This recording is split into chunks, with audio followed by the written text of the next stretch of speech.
When I saw my husband scrolling through my phone, my heart lurched, not from the fear of being exposed, but because I knew he might land on those messages. The ones I failed to delete.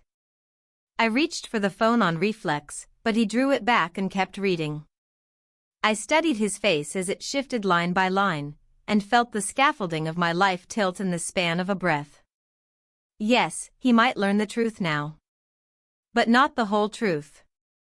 His hands trembled slightly as he swiped farther, and I knew he was about to reach that message, the single one that could demolish everything or contort the story beyond recognition. The phone buzzed in his grip, an incoming notification slicing the silence. I watched the color drain from his face as he registered the sender's name. He froze. Didn't blink. I bit the inside of my cheek, an old habit when my nerves got loud. My nerves weren't just nerves anymore, they were the echo of a decision I made 3 months ago, a decision that bent the shape of ordinary days into something I barely recognized. His breathing quickened, I could hear it even across the 2 paces separating us. This was what I had dreaded most. Because 3 months ago I made a mistake, the kind that can alter the texture of every room you walk into afterward. A mistake that will not shrink simply because you refuse to look at it.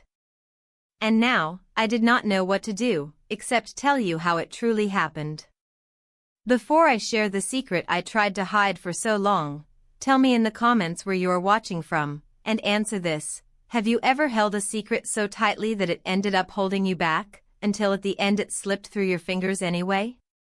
The day this began was not dramatic.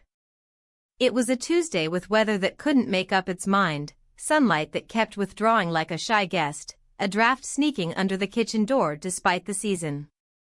I came home early from the market with a bag of green pears and a loaf of bread still warm, and found my husband bent over his laptop at the dining table, sleeves rolled, jaw set in that familiar concentration. He looked up, smiled the small, courteous smile that had become our default, and reached automatically for the bag to help, as if we were still performing a dance both of us remembered but no longer felt. The routine was comforting and hollow at once, like humming the melody of a song after forgetting why you loved it. It wasn't that our marriage was bad. It had weathered hardship and boredom, little triumphs and long silences. It had a way of standing upright, dependable as old furniture. What it didn't have anymore were the quiet, frivolous small things, hands that lingered, an arm around my waist without reason, the indulgent laughter that follows a private joke. You don't notice the absence at first, you notice the efficiency that replaces it. And yet a person who stops being looked at does not stop wanting to be seen. The call came mid-afternoon. My husband answered, put it on speaker without thinking.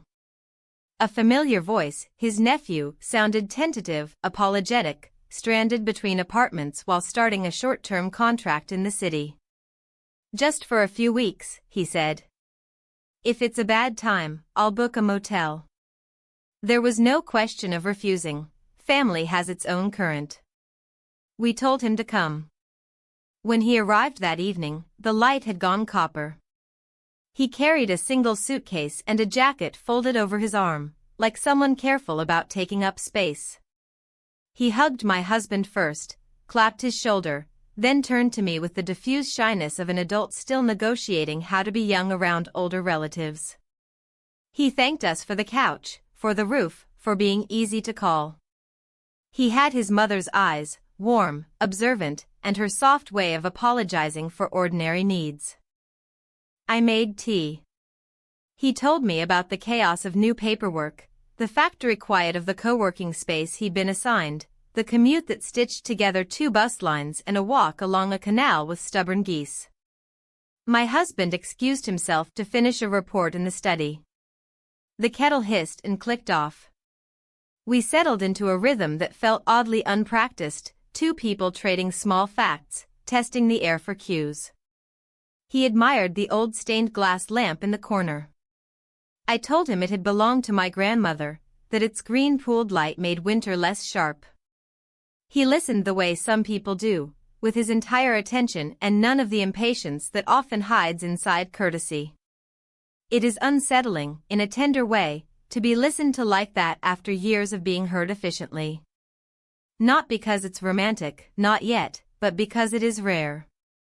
The house, meanwhile, performed its plain miracles: radiator ticking, refrigerator purring, traffic outside combing the street into ribbons of sound. At dinner, my husband joined us and the conversation turned technical and practical: software updates, a client's stubbornness, the mild comedy of small deadlines.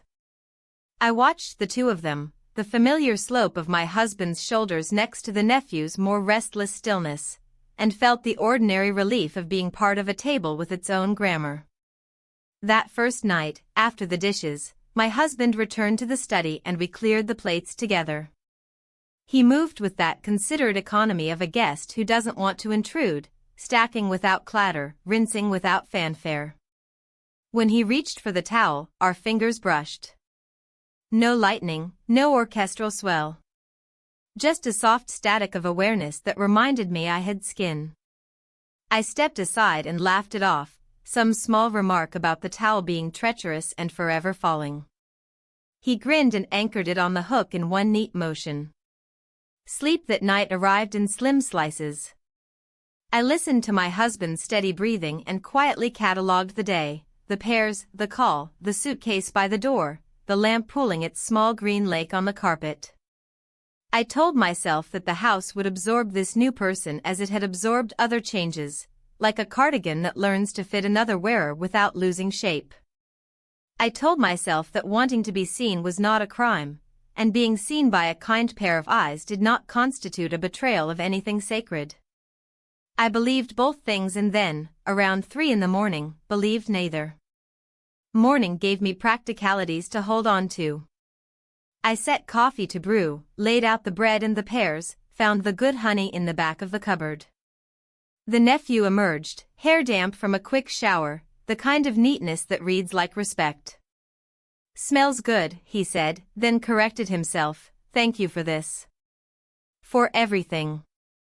My husband, already buttoned into his day, skimmed a hand over my shoulder as he passed and asked if I could drop off a package at the post office. He kissed my temple distractedly in farewell, a gesture more like punctuation than sentiment.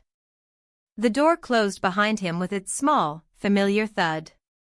The nephew and I fell into an easy silence that wasn't awkward.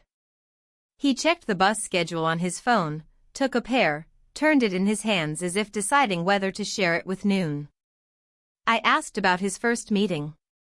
He answered with careful optimism. He noticed the weather through the window and said the sky looked undecided again. I glanced up and laughed. The light, indeed, had staged another retreat.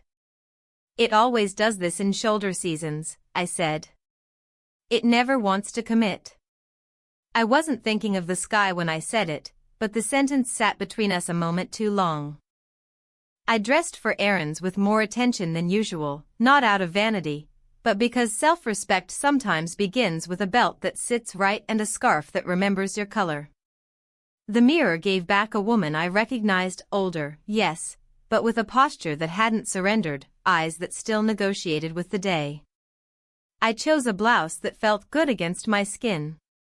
No one makes a ceremony of such things unless she has gone too long without ceremony. The hours pulled us forward. I mailed the package, bought more milk, returned a library book I hadn't finished. In the grocery line I overheard a pair of strangers discussing recipes and felt, absurdly, included in the moment just by standing there. It struck me that a life can be so full of tasks that you mistake completion for warmth. I walked the long way home, past the bakery where the woman at the counter always overfills the bag with crumbs, as if abundance could be performed in fragments. In the afternoon he texted to say he'd be late, an onboarding session running over, a bus missed. I set aside a plate, kept dinner simple, put the lamp on early because the day had tucked itself away in gray. My husband called to say he'd grab food with a colleague and might come home late to finish a presentation. I told him to take care. I meant it. Care comes in many forms. Sometimes it is simply the act of not making demands on a tired person. When the nephew finally came in, the air around him smelled like rain and bus seats and that faint metallic tang of city wind. He apologized again, reflexively. I waved it off and heated the food. He ate gratefully, said the day had been a blur of passwords and names and the peculiar fatigue of learning how an unfamiliar building breathes. When the thunder rolled once, lazily, we both looked toward the window, and then at each other, and then away, smile curving into the kinds of lines that come from being human in the presence of weather. I could craft a legend about fate and timing if I wanted to, but the truth is quieter. It wasn't fate. It was accumulation, the incremental weight of being noticed, the slow kindling of attention that warms the cold corners of a life that has become sensible and thin. It was a house that echoed a little less with an extra voice in it, a table that held a third plate without complaint. It was a woman past 50 who was not done being a person, and a young man trying not to be a burden, each moving carefully around the other as though the floor were newly polished. That night, after he'd thanked me for the meal and drifted to the couch with a book, I lingered in the doorway, watching the lamplight pour over his shoulders, the way people look when they are at rest and unaware. I reminded myself that kindness can look like many things and feel like more. I turned off the kitchen light and went upstairs, counting steps, counting breaths, counting the ways an evening can be ordinary and still leave a small, undeniable brightness behind. The morning drew itself thin and pale, as if the sky had forgotten how to hold color. I woke before the alarm and lay still, listening to the house rehearse its small noises, the radiator's tap, the slow exhale of the vent, the distant, watery cough of a pipe finding its voice. My husband's side of the bed was already empty. He had an early call and a deadline that turned the day into a corridor with no windows. The imprint of his sleep remained on the pillow like a faint map, and I pressed my palm there for a second, the way you check if something is still warm after the flame is gone. Downstairs, the kitchen greeted me with the neutrality of stainless steel. I ground the coffee more finely than usual and set the kettle, not because it mattered, but because small rituals give a day its spine. On the counter, a pear from yesterday had freckled overnight, as if the fruit had been outside in some imaginary sun. I cut it into careful slices and arranged them with unnecessary symmetry. The lamp over the table clicked on with its familiar sigh, and a plate of light lay down like a napkin. He came in quietly, the nephew, as if the house might startle. He said good morning in that gentle way of people who don't assume their presence is welcome. His hair was still damp, a darker shade traced where a strand had followed his temple. I poured 2 cups and slid one toward him. Steam curled up between us like a ribbon that did not need to be untied. For a moment we simply stood there, not speaking, a simple tableau, 2 people and the promise of caffeine, the day hovering like a cautious visitor at the door. I asked about his orientation session. He answered with a list so ordinary it felt like a spell against anxiety: forms, logins, a badge photo taken under unforgiving fluorescent light, a tour of hallways that look identical until your body learns the corners. He smiled at the memory of the camera flash and called it bureaucratic lightning, and I laughed because the phrase was perfect. My laugh surprised me. It arrived unescorted by politeness, the way laughter used to arrive in rooms where I felt at home. He seemed pleased to have found the right word, not the vanity of a performer but the quiet pride of someone who believes language can be an instrument you tune. We took the plates to the table. The house held a Tuesday silence, street sounds in long, steady lines, a neighbor's dog making a single declarative bark, a truck downshifting as if swallowing its own impatience. He noticed the green lamp and said the glass looked like a pond before rain. I told him my grandmother had always turned it on early in winter, to make the dark behave. He listened, and that detail, the careful attention, unhurried, was a kindness that didn't announce itself. My phone buzzed. A message from my husband said the meeting had moved, he'd be in the office until late, he loved me, he'd call.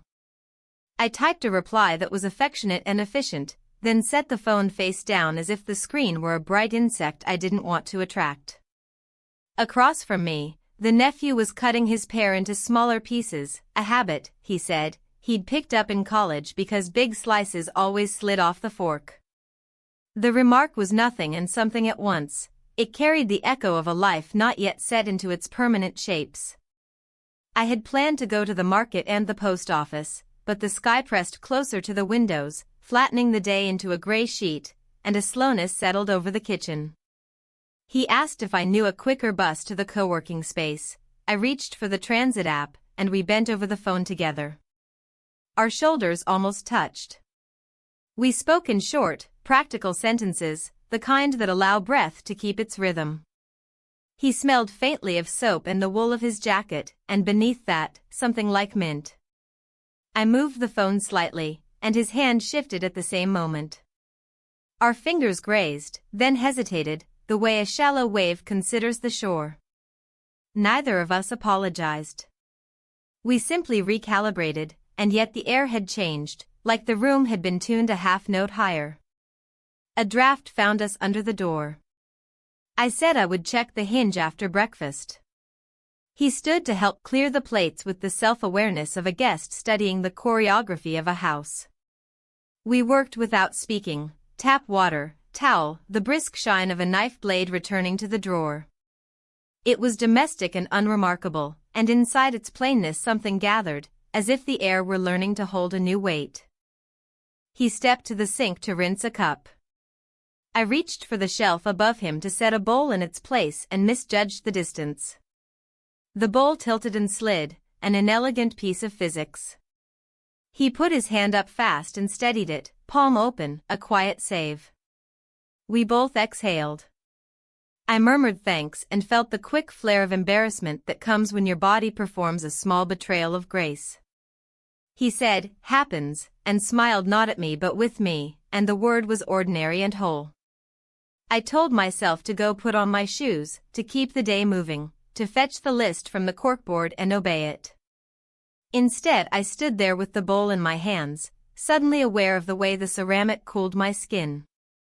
He set the cup down and turned, and our faces were close in that geometrically honest way proximity imposes. The kitchen lamp hummed, the window held its unreadable weather, the pear slices browned invisibly at their edges. A person can know 1,000 cautionary tales and still be undone by the softest sentence, "You look nice today." He didn't say it. He didn't have to. The attention itself spoke, the way a room speaks when someone opens the window at the right moment. I stepped back first, not a retreat so much as a correction, an inch reclaimed. He did the same, a mirrored courtesy that made me want to sit down, as if the act of sitting could return us to the proportions of our roles. We both laughed, small, in a register that apologizes without confessing. Somewhere outside, Rain practiced a rehearsal pattern on the back steps, try, pause, try again. I went to the hallway for the list and returned with my scarf instead. It's impossible to say at what point a decision begins. Perhaps decisions are like weather fronts you don't notice until they arrive at your door, asking if you remembered to bring in the chairs. I tied the scarf as if it were a task that required focus. He watched for a second, then looked away, then looked back with the reflex of someone trying to be polite to his own curiosity. He said he could walk to the bus if I needed the kitchen. I told him there was time, the buses were slow in this light, the day would still be there if we took 5 minutes to finish our coffee. He nodded, and the nod felt like a stone settling into its place in a wall that had been missing it. We sat again. The silence we shared was not empty, it contained the shape of words we weren't using. I thought of my husband in a glass conference room, the crisp theater of professionalism, the certain click of his pen. I thought of years laid edge to edge without argument, a merit and a problem. I thought of the last time I had worn the blouse I had on now because it felt good rather than because it was clean. What I didn't think, pointedly, was anything dramatic. I did not name this moment. I did not label it. I simply let it exist, the way you let a small flame live on a match while you decide if the candle deserves it. A bus time blinked across the screen of his phone. He said he should go. I said I knew. We stood. Moving at the same time makes people clumsy. We nearly collided and then didn't, a near miss that put us face to face for one clean, unguarded second. I saw the tiny freckle near his left eye I hadn't noticed. He saw whatever details a face offers when it's not performing, fine lines, a mouth that remembers how often it has been quiet rather than wrong. It happened because it could happen. It happened because proximity and kindness are unstable elements when you have lived too long without one of them. It happened because the room and the hour and the two of us formed a brief equation that solved itself before we could define the terms. We kissed. We separated at once, as if the touch were a stove we hadn't meant to test. He took a half step back so quickly his heel tapped the baseboard. I drew breath sharp enough to sound like a word. Neither of us supplied a word. The room felt altered and unchanged all at once, same table, same lamp, same pair, and something invisible adjusted by a fraction, the way a picture on a wall hangs truer after a nudge. I said I should go to the post office.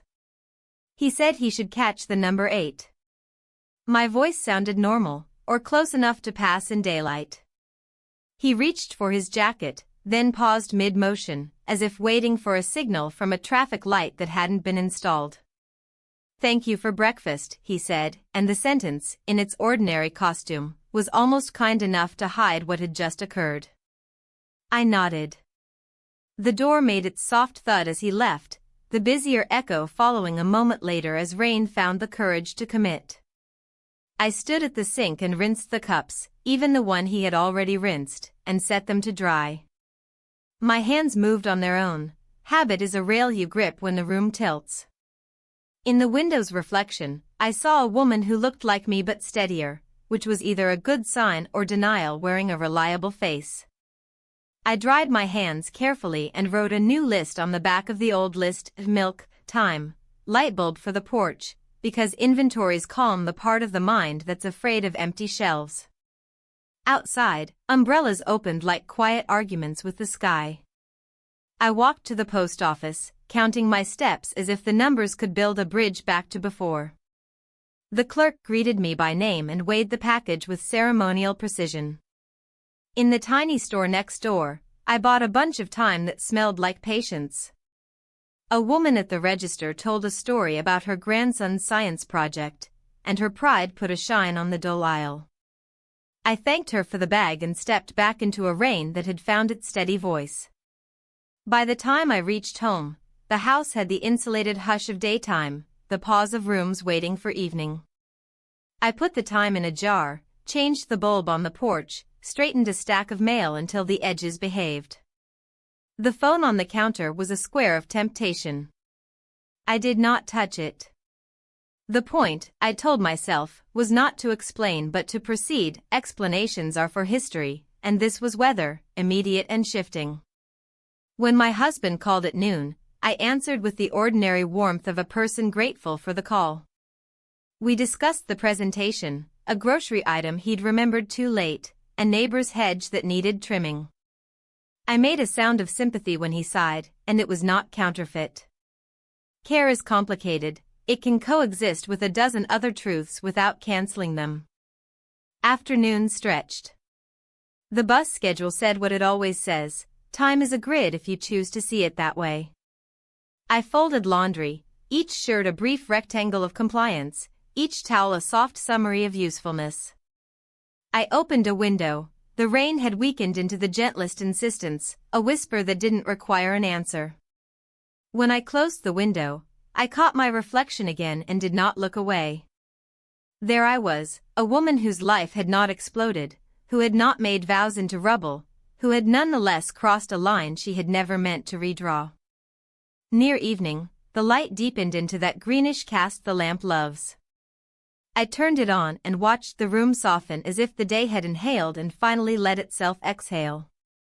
I set 3 plates on the table out of habit, then stood there and corrected myself: 2 for now, I thought, and 1 held in reserve for whoever walks in next and changes, again, what the room believes about itself. Rain lingered through the night, falling in thin, almost polite threads that barely marked the windows. By morning, the clouds had loosened their grip but hadn't moved on entirely. The air felt like wet linen, cool against the skin.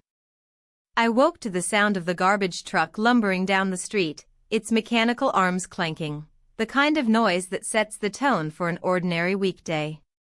My husband was gone before sunrise again, his side of the bed still faintly indented. On his pillow, there was the smallest crease from where his head must have turned in the night. I smoothed it with my hand as if erasing it would reset something else, something larger. In the kitchen, the counters were clear, the kettle ready for its duty. I filled it and let the gas flame find its voice, that low whisper before the boil. The day's list lay by the fridge: pick up dry cleaning, check the roof gutter, call the dentist. The handwriting was mine, but the tasks belonged to both of us, evidence of a life built on shared maintenance. I told myself the steadiness of such a life was worth something. I didn't try to measure how much. The front door opened gently, and the nephew stepped in, brushing rain off his jacket. His hair was wind-ruffled, his shoes had collected a scatter of damp leaves. He apologized for the early return. Some paperwork mix-up had cut his schedule short. He said it lightly, as if giving the morning back to himself wasn't a gain, as if the unexpected hour wasn't anything special. I nodded and set a mug in front of him without asking. His thank you was quiet but certain. We spoke about trivialities: the stubborn puddles at the bus stop, the bakery that had run out of rye bread before 8, the way the city smells different after rain, cleaner, maybe, but also more like metal. It was a conversation with the shape of calm, though underneath it I was conscious of every movement: the way his sleeve caught slightly on the table edge, the soft sound of the mug returning to the saucer, the pause before he asked if I'd already been out. I told him no, I'd waited for the rain to ease. He offered to come with me to the dry cleaners, said he could use the walk. The suggestion was casual, but it landed with a small weight I didn't acknowledge. I agreed, and we finished our coffee without rushing. Outside, the air had that sharpness that wakes the senses, and the streets wore the slick shine of fresh rain. We walked without the need to fill every silence. There was a kind of relief in matching steps without the pressure of constant speech. At the dry cleaners, the bell above the door rang thinly, the way it always had. The owner greeted me by name, commented on the weather, and disappeared into the back to fetch our things. The nephew stood near the window, looking out at the street, his posture relaxed but attentive. I noticed how easily he blended into the small scene, as though he had always belonged in these pauses between errands. We carried the cleaned garments together, each holding one side of the bundle to keep the plastic from twisting. It was a minor coordination, but it felt like a wordless agreement. On the way back, we passed the park. The paths were dappled with wet leaves, the benches empty except for the occasional pigeon drying its feathers. He suggested we cut through to save time. In the middle of the park, a low canopy of branches made the air cooler and dimmer. The rain had stopped entirely, but droplets still fell intermittently from above, landing with soft taps on the gravel. We slowed without planning to. He mentioned how his commute crossed a smaller park like this one, though his was busier, and how he preferred it when he could walk through in near solitude. I said I understood. We reached the house sooner than I expected, though I'd been in no hurry to arrive. Inside, the living room still smelled faintly of the rain we'd brought in earlier in the week, the scent clinging to fabric, to the air itself. I set the clothes in the hall closet and noticed him lingering in the doorway, scanning the spines of books on the shelf. He pulled one out, a collection of essays I'd nearly forgotten about, and asked if it was any good. I told him some parts were worth rereading. He smiled, that small acknowledgement people give when they sense you've shared something true but unforced. I excused myself to the kitchen to start lunch. He followed a moment later, offering to slice bread. It was such a simple act, but it tethered the quiet between us in a way I hadn't anticipated. I handed him the loaf, and he moved with careful precision, as if the evenness of each slice mattered. I prepared a pot of soup, stirring occasionally, aware of his presence at my side without needing to look. Outside, a car passed slowly, its tires hissing on the damp road. We ate at the table with the green lamp switched on early, though it was still daylight. The glow pooled over the bowls and cast soft edges on everything. Between bites, we traded pieces of conversation, the difficulty of finding a decent apartment without inflated rent, the book he'd started reading last night, the way the neighborhood changed over the years I'd lived here. I noticed how easily the topics drifted without strain, how there was no need to force an ending or a pivot. It was as if we both understood that the rhythm of a shared meal is as much about the pauses as the words. Afterward, he gathered the dishes and rinsed them while I dried. It wasn't a chore, it was more like rehearsing a quiet song neither of us had to sing aloud. I folded the dish towel slowly, smoothing the edges until they aligned. He set the last cup in the rack and stood there for a second, looking at the rain streaks drying on the windowpane. He said he might go for a walk later, to see how the light shifted when the clouds finally broke. I told him it would be worth noticing. When he stepped out for that walk, I stayed behind, the house briefly mine alone again. I walked through the rooms as though reacquainting myself, my fingers brushing along familiar surfaces, the smooth curve of the banister, the cool edge of the dining table, the glass of the framed photograph in the hallway. Each touch felt sharper, more deliberate, as though the air itself had altered in his absence. Later, I heard the door open and his footsteps cross the hall. He brought in a faint draft scented with the wet iron smell of the street. He said the sky had cleared a little, but only toward the west. I pictured it as he spoke, imagining the light pushing its way through the last of the clouds. I nodded, and we let the conversation settle there. Evening approached in quiet layers. My husband called to say he'd be late again, his voice threaded with the fatigue of deadlines. I told him not to worry, that I'd keep something warm for him. When I hung up, the kitchen seemed to hold its breath for a moment before returning to its usual hum. I began setting the table for dinner, placing 2 plates first without thinking, then adding a third. I paused, looking at them, the habit of years arranging itself automatically. He passed through the room, carrying a folded sweater, and said something about how the temperature dropped faster after rain. I agreed, and he went upstairs, the soft thud of his steps marking the end of the exchange. The night closed in gradually, without drama, the way most days do. I found myself watching the lamp's light spill over the table, remembering how its green glow had always been a comfort in darker months. Now it seemed to carry something else too, something quieter but not less real, a reminder of the spaces we inhabit between words, between actions, between what we mean to do and what we actually choose.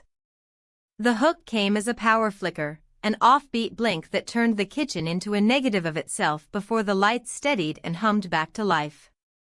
The kettle, startled into silence, restarted a second later. The radio, which I had left murmuring the weather, returned mid-sentence. It was nothing dramatic, just a hiccup in the house's breath, but my heart answered as if the room had shouted. I was standing with a dish towel in my hands, a row of glasses drying upside down on the rack, and for that one thin slice of dark I felt how precariously everything balanced, light, routine, the polite distances we had been keeping since the morning he and I crossed a small line. The afternoon had unspooled in ordinary colors. I'd done the clacking small work of living, phone calls, a grocery run, clearing the banister of jackets that never found their rightful hooks. He had returned late from the co-working space with the diffuse look of someone who had spent the day learning a new building's grammar. My husband had texted that meetings would spill over again, he might be home after 9. The lamp in the corner threw down its shallow pool of green early, more habit than necessity. When the power hiccuped, the lamp's light went thin, then thick again, and in that wobble I felt the center of the day slip and catch. He was at the table with a small repair project spread before him, the loose arm of a chair that had been wobbling for months, finally granted attention. He had borrowed a screwdriver from the drawer and lined up the screws as if they mattered, as if returning one small object to stability might teach the rest of the house how to follow. I had offered to hold the dowel steady. He had accepted with a soft thanks that fit the room. We worked in a shared radius without speaking. The chairs would smelled faintly tannic when he sanded a stubborn ridge. The dust lifted in a pale note I could taste if I breathed too deeply. On the counter, a pot simmered with onions and thyme, a simple dinner waiting for whoever arrived first at the table. Outside, the last of the rain made the porch boards shine like coins. When the lights stuttered, his hand paused in the air with the screwdriver. I realized my hand was still on the chair back, steadying it, and that our wrists weren't touching but knew each other's warmth anyway. The electricity steadied, time resumed its count. He finished the screw with a measured turn and set the tool down, and I felt that small, ridiculous relief a child feels when the nightlight survives a storm. I thought of the morning and the clean line we had crossed in the kitchen, a brief contact, a rush backward as though from a flame. I had spent the day stacking explanations like folded towels, trying to keep the pile square. None of it made the fact disappear. It only made the room feel more exacting, as if every gesture had a ruler laid alongside it. I wanted the evening to be ordinary. I wanted the chair to be the only thing that was fixed. Movement helps. I reached for the pot and stirred, the spoon finding the bottom in slow arcs.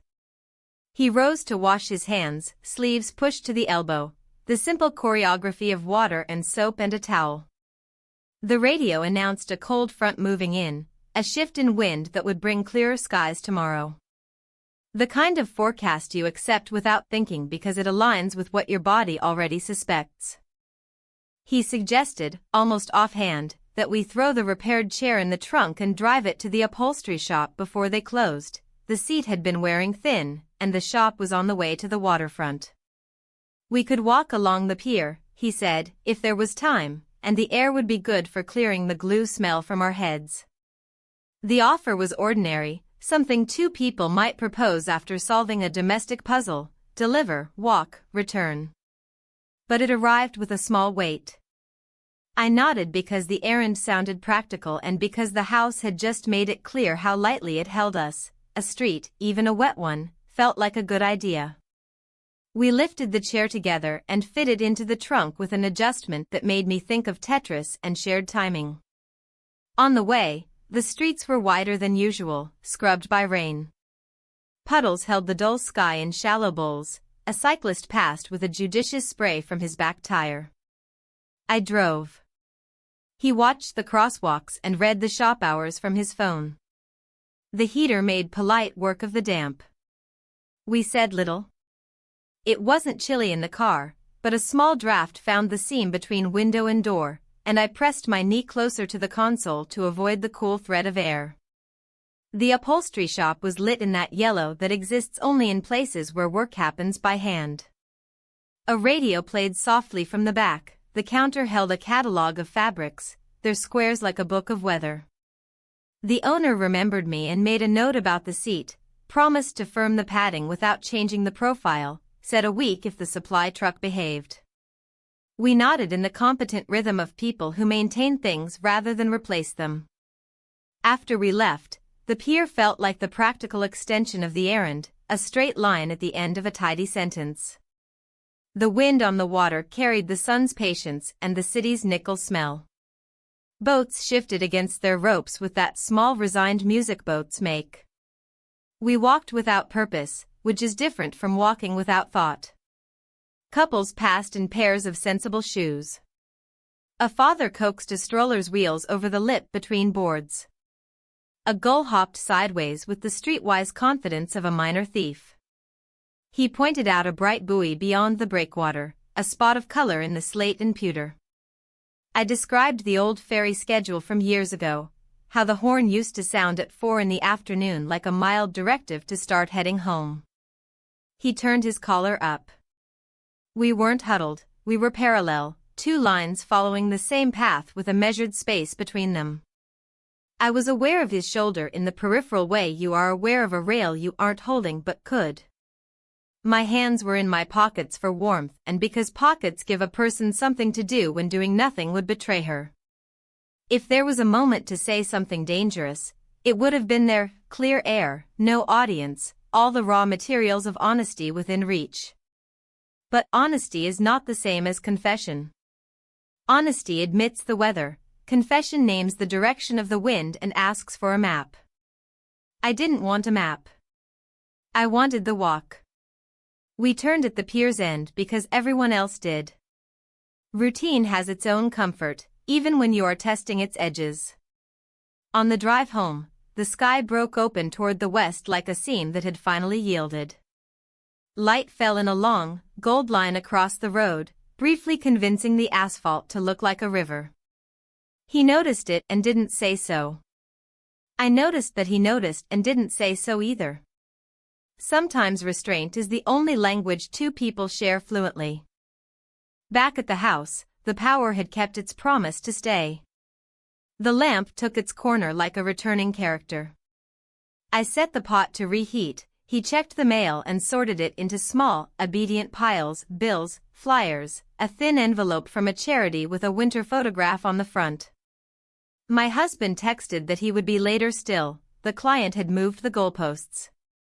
I replied with the reliable phrases that carry care without adding burden. We ate simply. The soup did what soup does when the air cools and the day has asked for more of you than you plan to give. We spoke about practicalities, and the talk steadied me: the chair, the turn in the weather, the fact that the dryer had begun to squeak at a new pitch that probably meant a belt, not a bearing. He said he could look at it on the weekend if I didn't mind the laundry waiting a day. I said I didn't. The exchange felt like placing a small stone on a pile whose shape reassures you: here is a cairn, here is a path. Later, he took a book to the couch, but the words didn't seem to ask much of him. The way he held the pages made it clear reading was a pretext for staying in the room. I took a stack of papers to sort: a calendar from the dentist, a subscription reminder for a magazine I only half read, a litter of coupons promising economies I would forget to cash in. The room's temperature found its center. The day went quiet around us in that gracious way evenings do when they are allowed to mature. I thought of my husband in a conference room cooled to keep minds brisk, the professional lenses everyone wears at that hour of the day. I thought of our last holiday weekend and how the suitcase had held exactly what we needed and not one unnecessary thing, a metaphor that now seemed too neat. People praise neatness when mess costs too much. Out of nowhere, the hook within the hook, the doorbell rang. Not a neighbor's tentative tap, but a firm, uncomplicated press of the button. We both startled a little. The hour was too far from parcel deliveries and too early for friends to drop by unannounced. I wiped my hands on the towel I wasn't holding and went to the door with the calm of someone expecting to find a trivial mistake on the other side. It was a courier, asking for a signature on a document my husband had been chasing for days. I signed. He thanked me, returned to the van. The exchange took less than a minute. When I closed the door, I felt not relief or disappointment but a curious steadiness, as if the night had offered a test and we'd answered by simply doing what any house would do: open, sign, close. I set the envelope on the hall table and told myself this was the lesson: the world would keep finding its way in, and each time I would have the chance to behave like a person whose life could withstand a doorbell. Before bed, I gathered the plates and straightened the cushions, rituals that return rooms to neutral. He lifted the chair we hadn't used and set it back under the table with the careful pride of someone who has repaired something small and useful. We moved around each other with the easy accuracy that comes from practice, but the practice was new, days old, fragile. When we finally said goodnight, it was a good night, the kind you give to someone because the day has earned it. Our voices lived in that safe corridor where tone is the railing you hold on the way upstairs. In my room, I stood at the window and watched the streetlights leach their quiet coins of light onto wet pavement. A couple walked past with their arms linked loosely, the way people do when they are keeping each other from drifting. I thought of the morning in the kitchen, the clean, unadorned words we would not use for it. I thought of the pier, the wind, the ordinary competence of a chair made steady again. The day's pieces did not fit together into a statement. They didn't have to. They stacked like books you plan to read soon, titles facing out, each promising something, none demanding it yet. When my husband finally came home, the key turned with familiar timing. He put a hand on my shoulder as he passed, a wordless inventory of presents. He said the meeting was long, I said the soup was good, he said he was tired, I said I knew. We stood in the kitchen for a moment with the lamp making its small lake of green, and for once the quiet didn't accuse us of anything. It simply held. I lay in bed later and listened to the house's better noises, the roof deciding not to creak, the neighbor's gate taking its time to latch, the refrigerator performing its unglamorous duty. In the next room, a page turned and then another. I pictured him reading and then not reading, simply holding the book the way people hold the day after it has given them more than they asked. I turned off the light. Darkness arrived as an honest thing, not a trick. If there was a lesson written in the day's margins, it was this: sometimes the most dangerous moments are the ones that wear the costume of an errand. Sometimes an ordinary drive and a walk on a pier are where you learn the exact measure of your restraint. Sometimes a flicker in the power is enough to ask you whether your hands are where you meant to leave them. And sometimes the answer, plain and unsentimental, is yes, for now, yes. Saturday began with the low hiss of tires on damp pavement and a pale, undecided light pooling across the street. I woke before the alarm and stayed still for a moment, feeling the quiet settle into my chest. My husband had left early for a site visit 2 towns away. He had mentioned it more than once at dinner the night before, not because he thought I would forget, but because repetition cements the shape of a day. His absence felt routine, a gap outlined in the color of work. I made coffee, letting the steady sound of boiling water fill the kitchen. The green lamp sent its soft pool of light across the table. I told myself I would use the morning for sensible things: change the sheets, clear the drawer that catches odd screws, take old coats to the donation bin. Practical tasks can be a kind of anchor. I was tying my hair when a message arrived from him about the pier yesterday, a note about the buoy, a wry remark about the wind teaching him new respect for zippers. I smiled and put the phone face down. The day needed order, not commentary. By late morning, sunlight had pulled free from the clouds and set a pale sheen on every bit of metal outside. He came downstairs with a book under his arm, saying he might take a bus to the coastal trail, walk for a while, and be back by dusk. The idea fit neatly into the day: air, movement, a view that leaves space for thought. I mentioned that the trail's first overlook was better than the second when the wind turned. He thanked me, paused as though deciding whether to extend the invitation, then let the moment pass. An hour later, the house felt polished by too much quiet. I changed the sheets, cleared the drawer, filled a bag with coats no longer needed. Standing at the front window, watching the light drift over the neighbor's hedge, I realized I had arranged the day to keep from thinking and had failed. I put on walking shoes and a jacket with a hood, telling myself that going to the same trail was not following but parallel travel. The air would be the same air, the view would be the same view. Sometimes sameness can steady you. The bus was mostly empty. A woman read a paperback with a cracked spine, a boy guarded a shoebox on his knees. At the park stop, the air was cool and clean. The trail began with a wooden footbridge, boards creaking softly underfoot. I walked without hurry, my pace matching the grade, passing families and a runner whispering counts under his breath. At the first overlook, the wind rose in a steady breath. The sea below shifted in bands of silver, stacking and breaking apart. I rested my hands on the rail and let the view occupy my mind. Behind me came the sound of steps on gravel. I didn't turn until I heard my name, spoken quietly. He stood there, hood down, hair pushed back by the wind. We faced the water together without remark, letting the view carry the weight of meaning. Then we walked on, the trail narrowing through scrub and low pines. We traded small observations, a warning sign about unstable cliffs, a story about a childhood beach, the sharp scent of eucalyptus that reminded me of libraries. Our steps matched for stretches, then fell out of rhythm. A bench appeared at a bend, facing the water. We sat. The wood was warm from the sun, carved with initials that had outlasted the people who made them. Below, a cove gathered waves and returned them neatly. I said people sometimes flew small kites there in the shoulder seasons. He replied that he had never been patient with kites. They reminded him of projects that demanded more string than expected. The wind pressed our jackets and let go. A group passed behind us, their voices soft with the business of planning. When they were gone, the bench felt briefly ours. I noticed the exact distance between our shoulders, deliberate, balanced. He asked if I wanted to see the second overlook. I said no, the first was enough. We took a side path down to the cove, a narrow stair cut into the earth.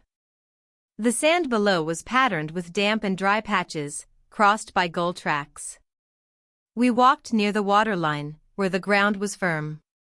We stopped beside a length of driftwood shaped smooth by weather. Foam reached our shoes and retreated. I looked at him directly. He returned the look with the same steady focus he brought to any careful task. The wind seemed to pause. We kissed. It was brief and complete, like a knot tied with care. We stepped back without haste, returning to a distance that felt precise. Above us, dogs barked, a child called out, a plane stitched a line across the sky. I said the bus would be crowded soon. He agreed. We climbed the steps without rush.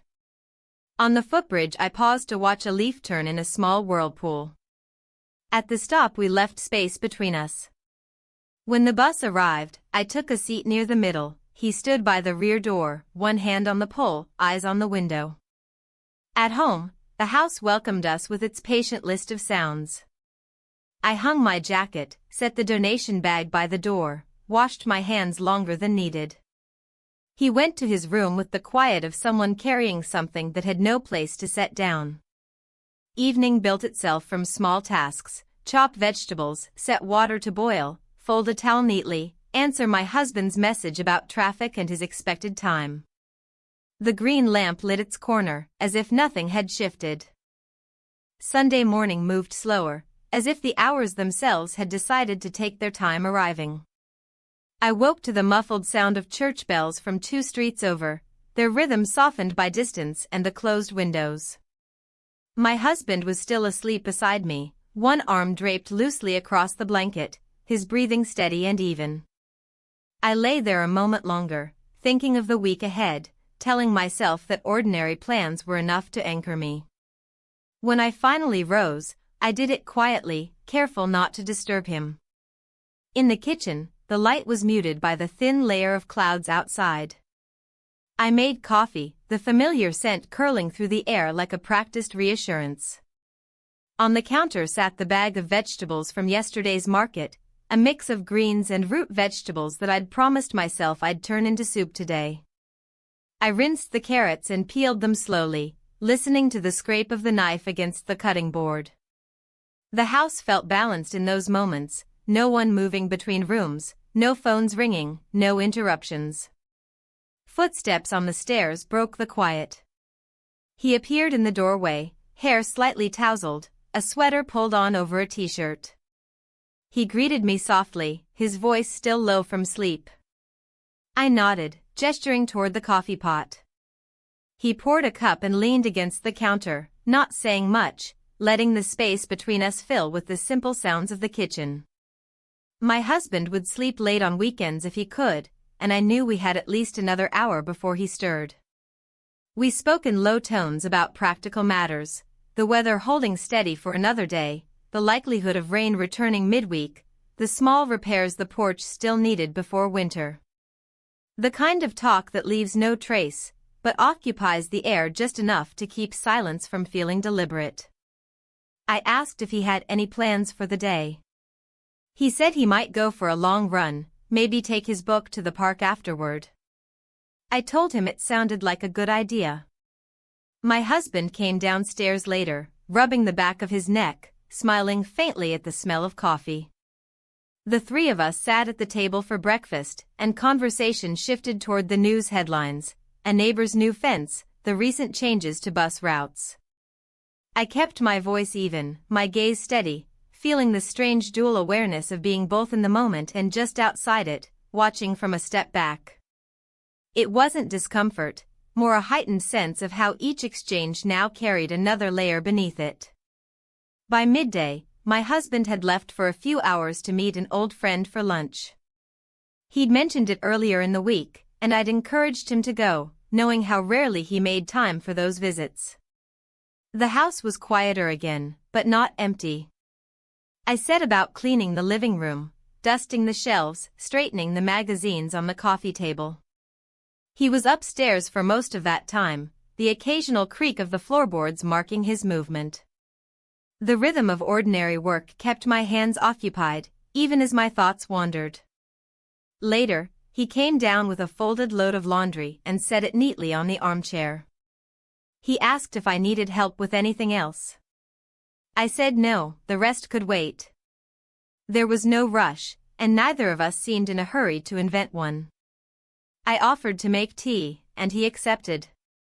We stood in the kitchen, the kettle between us, steam beginning to thread upward. I asked about the book he'd been reading. He told me about a passage that had stayed with him, something about how the smallest choices can alter the shape of a life without being noticed in the moment. I said I agreed, though I didn't elaborate. We drank tea in the living room, each in our own chair, the conversation dipping in and out. Outside, the light shifted as the clouds began to break, sending brief shafts of brightness across the floor. When the clock in the hall chimed, I realized more time had passed than I'd expected. He stood, saying he'd go for that run before the weather changed. I nodded, watching him pull on his shoes by the door. While he was gone, I finished the soup and left it to cool. My husband returned before sunset, carrying the ease of an afternoon well spent. He asked about my day, and I recounted the errands, the cleaning, the small tasks that added up to something resembling productivity. I didn't mention the tea, the conversation, the unremarkable moments that still seemed to echo. He told me his friend had invited us both to dinner sometime next month. I said that sounded nice. We ate together that evening, the three of us, with the green lamp casting its familiar light over the table. The soup was simple but warming. Conversation stayed on steady ground, movies we hadn't seen yet, plans for next weekend, the forecast for the first frost. The meal ended with the easy kind of quiet that comes when everyone is satisfied, if not necessarily full. Afterward, my husband settled into the study to catch up on a few emails. I cleared the dishes, rinsing them slowly, letting the warm water run over my hands. He came into the kitchen briefly, returning a glass to the counter, his steps light, as if to keep from breaking the calm.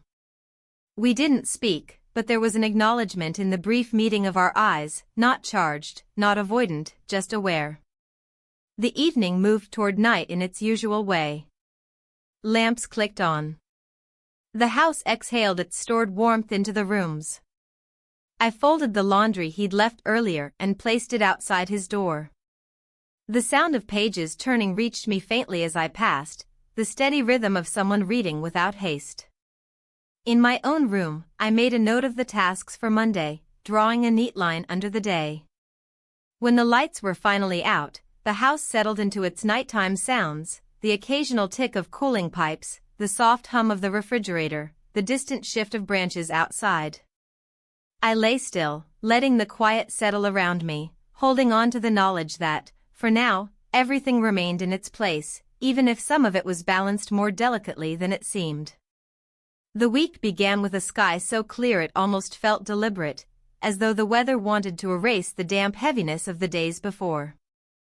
I woke early, well before my husband's alarm, and lay still, listening to the slow pulse of the house. He had a string of meetings ahead and would be out from morning until late, something he had mentioned at least twice over the weekend. I got up quietly, moving through the bedroom without switching on the overhead light, relying instead on the faint blue coming through the curtains. Downstairs, the kitchen was cold enough to make me draw my robe tighter. I set coffee to brew and leaned against the counter, watching the first sun catch the glass edges of the cabinet doors. It was the kind of morning that usually promised order. I told myself I would use it well: laundry, a trip to the market, a few calls I had been putting off. The list was already forming in my head when I heard movement on the stairs.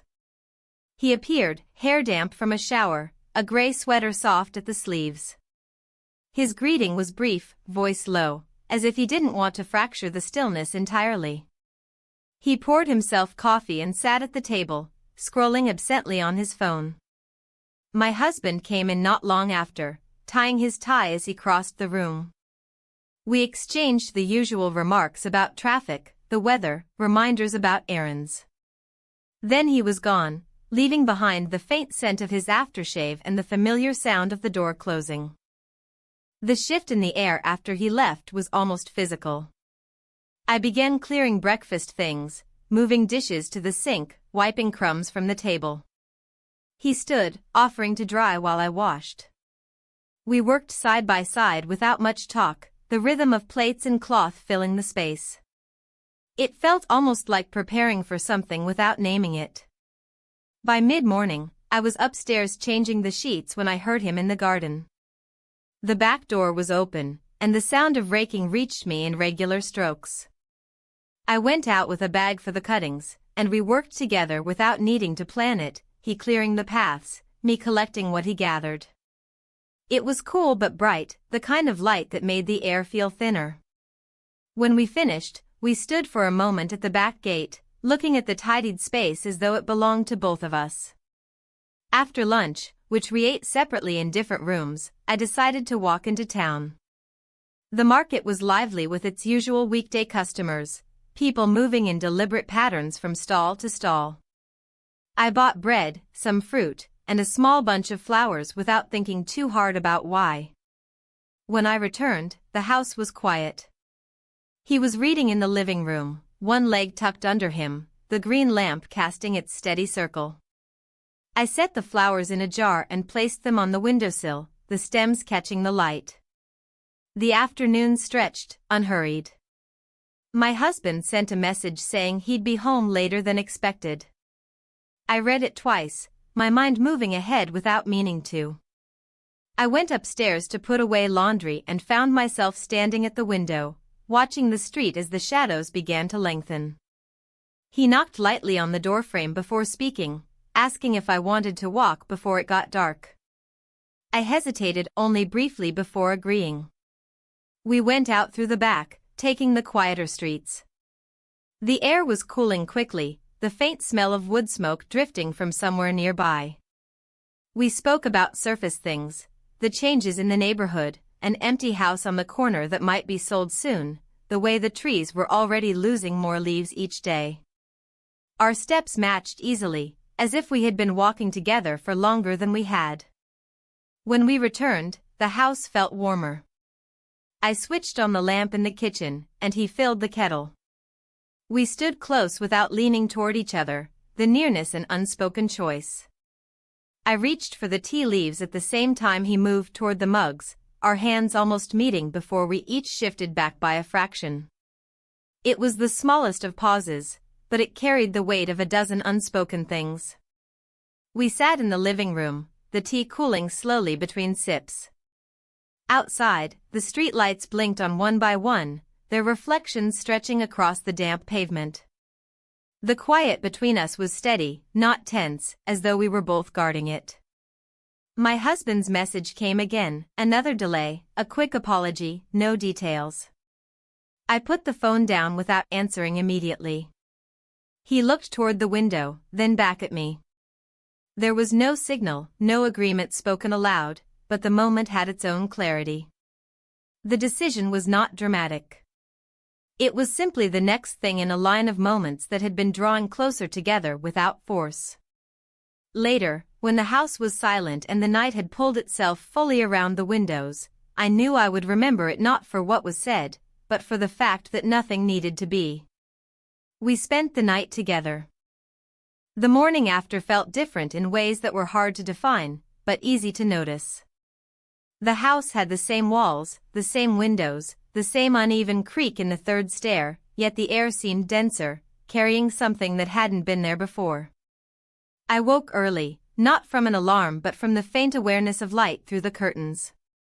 My husband was still away in his own commitments, the bed on his side untouched since yesterday. I lay still for a moment, listening to the sounds of the house settling into its usual routine, the soft tick of the heating pipes, the low hum from the refrigerator downstairs.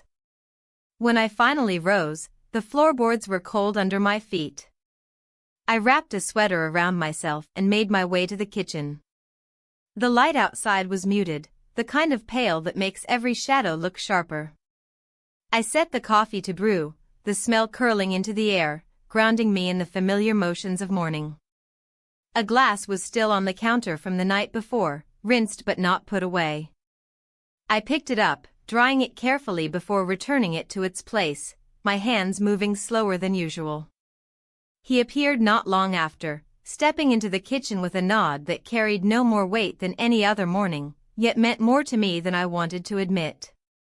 His hair was slightly disheveled, and there was a quietness about him that made the room feel smaller. I poured coffee into 2 mugs without asking, setting one near his usual seat. We didn't rush the moment, we didn't fill it with unnecessary words.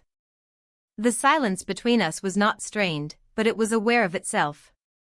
After breakfast, he offered to help with the errands I had planned for the day. I agreed, partly because it was practical and partly because I didn't want to navigate the day in separate spheres just yet. We walked into town together, keeping a steady pace, neither of us deliberately shortening nor lengthening the distance between us. The streets were still wet from overnight rain, the shop windows reflecting streaks of light from a hesitant sun. We bought bread from the bakery, exchanged brief nods with the woman behind the counter, and moved on to the small grocery for vegetables and tea. Carrying the bags home, we passed a row of houses with gardens still heavy with autumn leaves. He made a casual comment about the smell of wood smoke, and I answered with something equally ordinary. It felt safer that way, as though naming the most visible things could anchor us to the surface and keep us from drifting deeper. When we reached the house, the familiar weight of the key in my hand reminded me that nothing had visibly changed, and yet everything had. Inside, I set the groceries on the counter while he hung up our coats. We put things away together, the small exchanges of movement almost choreographed, a jar passed, a loaf of bread tucked into the bread box, a hand brushing against another's only in the necessary act of passing something across. Once the work was done, he excused himself to the living room with a book, and I took the opportunity to start a load of laundry. The hum of the machine was steady and low, a backdrop to the quiet that filled the house. By midday, my husband had sent a message to say he wouldn't be home until after dinner. The words on the screen felt both expected and heavier than usual. I set the phone down without replying immediately, letting the information settle. In the living room, he was stretched out in the armchair, the green lamp casting its light over the pages of his book. I stood at the doorway for a moment before stepping in and sitting across from him. We didn't speak right away. There was something in the shared quiet that neither of us wanted to break. Later, I suggested making a simple lunch, and he followed me into the kitchen. The air was warmer now, carrying the faint scent of the bread we'd bought earlier. We moved around each other easily, reaching for utensils, chopping vegetables, and stirring soup in the same quiet rhythm. It struck me that this ease was built not on words, but on the certainty of what the other would do next. Lunch passed without any moment that stood out, yet it left a trace, a feeling that we were still holding on to something from the night before, without touching it directly. The afternoon settled into its own pace. I folded laundry in the bedroom while he read downstairs. Occasionally, I'd hear him shift in the chair or set his cup down on the side table. The ordinary sounds carried more weight now, as if each one confirmed that he was still here, still part of the day. When the laundry was done, I walked into the living room and sat down again, this time with my own book. The quiet between us had changed. It was no longer the absence of sound, but the presence of something unspoken. As the day moved toward evening, I began preparing dinner. He joined me again in the kitchen, slicing bread while I checked the stew simmering on the stove. The light outside faded quickly, the windows reflecting the room back at us. My husband called once more, his voice brisk, saying he would be much later than planned. I assured him everything was fine here, keeping my tone even. When I hung up, I found him looking at me from across the counter, though he said nothing. Dinner was ready not long after. We ate at the kitchen table, the green lamp casting its steady light over our plates. The food was simple, but the act of sharing it felt deliberate. We spoke about the day in fragments, the walk to town, the weather turning colder, the list of things to do before winter set in fully. Each subject was small, yet it carried the weight of all the things left unsaid. When the meal was over, he cleared the plates while I wiped down the table.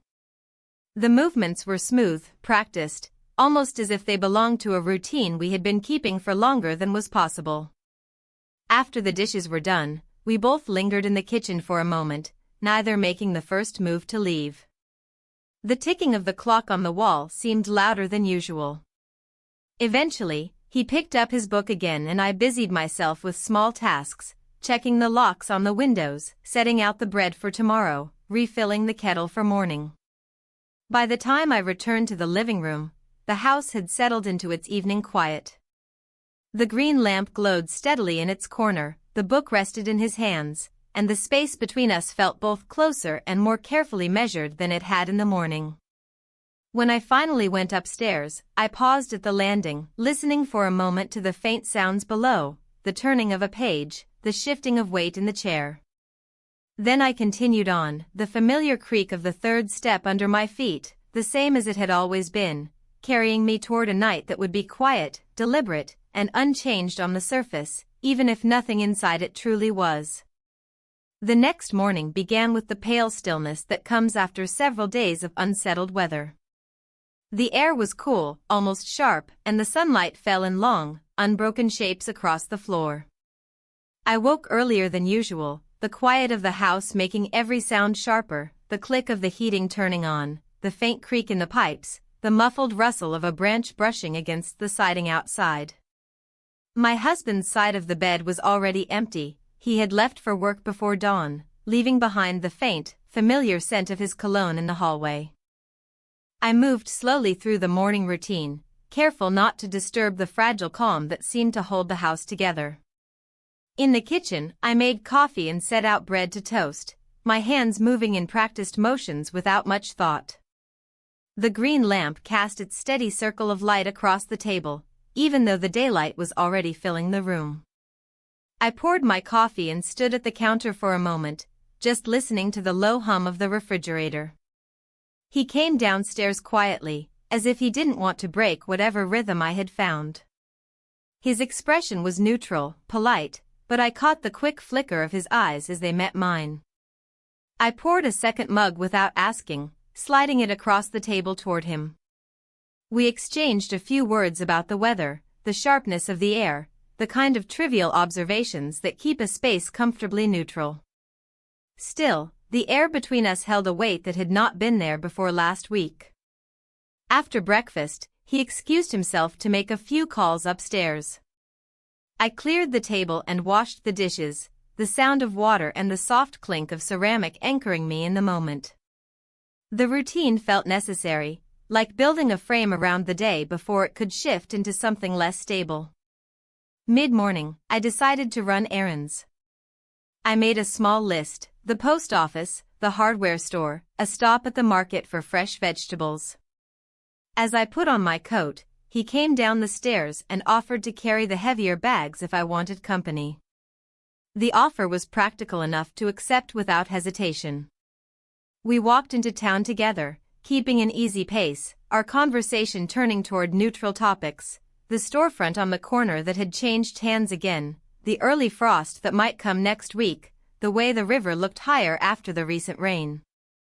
At the market, we moved separately through the aisles, meeting at the register with our chosen items. The post office was quiet, the sort of place where time moves a little slower. I mailed the letters, he stood off to the side, scanning a wall of notices without comment. At the hardware store, we picked up a few things my husband had mentioned needing: light bulbs, a new broom, sandpaper for the garden bench. On the way back, we cut through the small park. The leaves were turning quickly now, the grass still wet from the morning dew. We paused briefly by the pond, watching the ducks move in slow, deliberate lines across the surface. It was a small detour, but it made the walk home feel longer, as though we'd added a quiet buffer before returning to the house. When we got back, I set the groceries away while he checked the mail. A few envelopes, nothing urgent. He placed them on the kitchen counter before retreating to the living room with a book. I joined him after tidying the hallway, sitting in the armchair opposite his. We stayed that way for a while, the quiet between us filled with the sound of turning pages and the faint ticking of the clock on the wall. By early afternoon, I began preparing lunch. He came into the kitchen halfway through, asking if I needed help. I handed him the bread to slice while I worked at the stove. We moved easily around each other, our paths crossing in the small space, our hands brushing briefly when passing a plate or utensil. The contact was incidental, but it lingered in the mind longer than it should have. We ate at the table with the green lamp lit, even though the sun was still strong outside. Conversation stayed light, a comment about the bread, a note about how the market had rearranged its produce section. We didn't linger long after finishing, each moving back into separate parts of the house. I folded laundry in the bedroom, he made a call from the study. Late in the afternoon, my husband sent a message, he would be home later than planned, caught up at work again. I stared at the screen for a few seconds before placing the phone face down on the table. In the living room, he was still reading, the light catching the edges of the pages. I took my place in the armchair again, not speaking, just letting the shared quiet fill the space. It felt deliberate, as though breaking it would draw too much attention to it. As evening came, I began to prepare dinner. He joined me, taking vegetables from the fridge and setting them on the counter without being asked. The rhythm of chopping, stirring, and setting the table unfolded as naturally as it had the night before. By the time the food was ready, the sky outside had turned to deep blue, and the first streetlights had come on. We ate without hurry, the green lamp once again pulling the table into its own small island of light. I thought about how many times we had sat in this room, at this table, before last week, and how different it felt now even when nothing obvious had changed. My husband's absence was no longer just a gap in the routine, it had become the frame through which the entire evening was seen. After dinner, he cleared the plates while I wiped down the counters. When everything was in order, he stepped out onto the back porch for a moment, looking toward the garden. I stayed inside, watching his silhouette through the glass, the faint curl of his breath in the cooling air. He came back in without speaking, moving past me into the living room. The rest of the evening passed in a steady quiet. I made a list for the next day, checked the locks, and turned off the porch light. Upstairs, I paused at the top of the stairs for a moment, listening to the faint sound of a page turning below. The sound was familiar now, but it still carried a subtle pull, a reminder that some things in the house were shifting quietly, without needing to be named. The morning began with a thin, cool light spilling through the curtains, carrying none of the weight of rain or wind from the week before. I woke to the quiet tap of branches against the window, the kind of sound that draws your attention precisely because the house is otherwise still. My husband was already up and moving. I could hear faint sounds from the bathroom, the splash of water, the muted closing of a cabinet door. I stayed in bed for a few minutes, letting my thoughts catch up to the day before I joined it. Downstairs, the kitchen smelled faintly of toast. He was standing at the counter, buttering a slice of bread, the green lamp casting its small circle of light even though daylight had begun to fill the room. We exchanged a brief good morning before he stepped aside to pour himself coffee. My husband came in a moment later, still fastening his watch, already speaking about a meeting he had to prepare for. He moved through breakfast with his usual efficiency, pausing only to double-check that I'd remembered to sign for a delivery expected later in the day. Then he was gone, the sound of the front door closing settling into the quiet like the final period of a sentence. When the house stilled again, I cleared the few dishes from breakfast. He was reading the paper at the table, half absorbed in an article, occasionally glancing toward the window where the sun was just beginning to touch the tops of the trees. The delivery wasn't due until afternoon, so the day stretched ahead without urgency. I considered starting a deep clean of the upstairs rooms but decided instead to focus on smaller tasks. The steady rhythm of routine seemed the safest course. By mid-morning, he had moved into the living room with his book. I joined him with a basket of laundry to fold, settling into the armchair opposite his. The quiet was comfortable, interrupted only by the rustle of fabric or the turning of a page. Every so often our eyes would meet briefly, not in conversation but in acknowledgement of the shared space. When I finished, I carried the folded clothes upstairs, placing each stack in its proper place, the order of things feeling both necessary and temporary. Around noon, I began preparing lunch, nothing elaborate, just soup from the vegetables we'd bought earlier in the week and bread warmed in the oven. He came into the kitchen without being called, taking out bowls and setting them on the table. We worked around each other easily, our movements fitting together without the need for direction. Lunch was eaten in near silence, the occasional comment about the flavor of the soup or the crispness of the bread enough to keep the atmosphere light.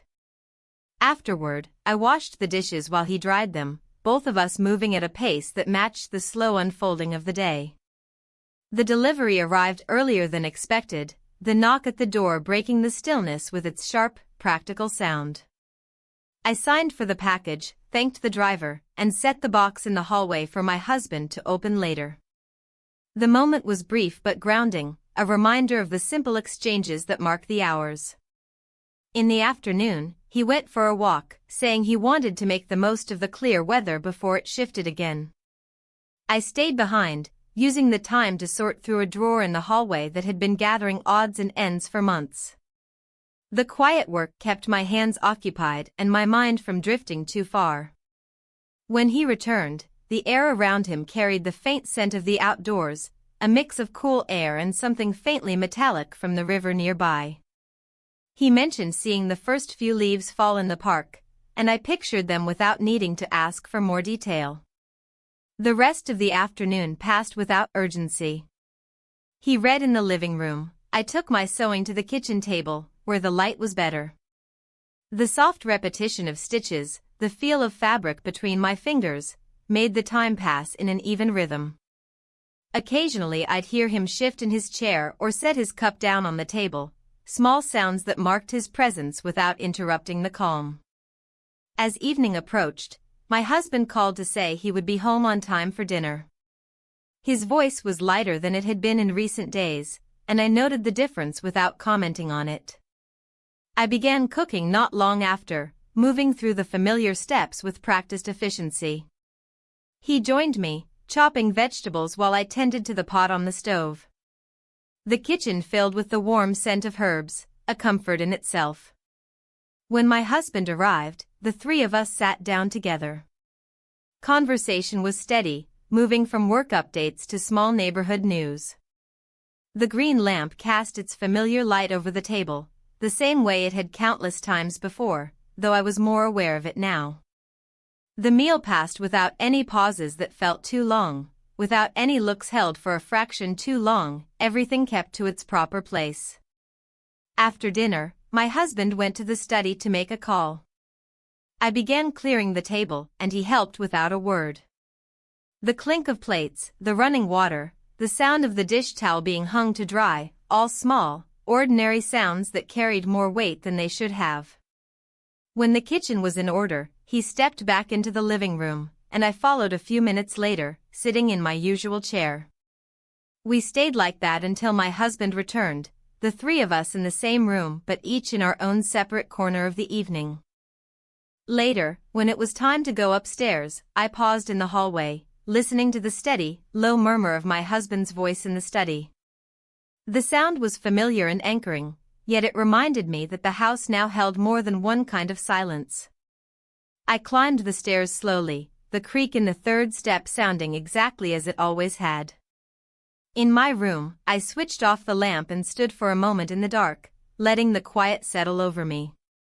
Downstairs, the faintest sound of a page turning carried through the floorboards, a reminder that some patterns, once begun, find a way to continue even as everything else shifts around them.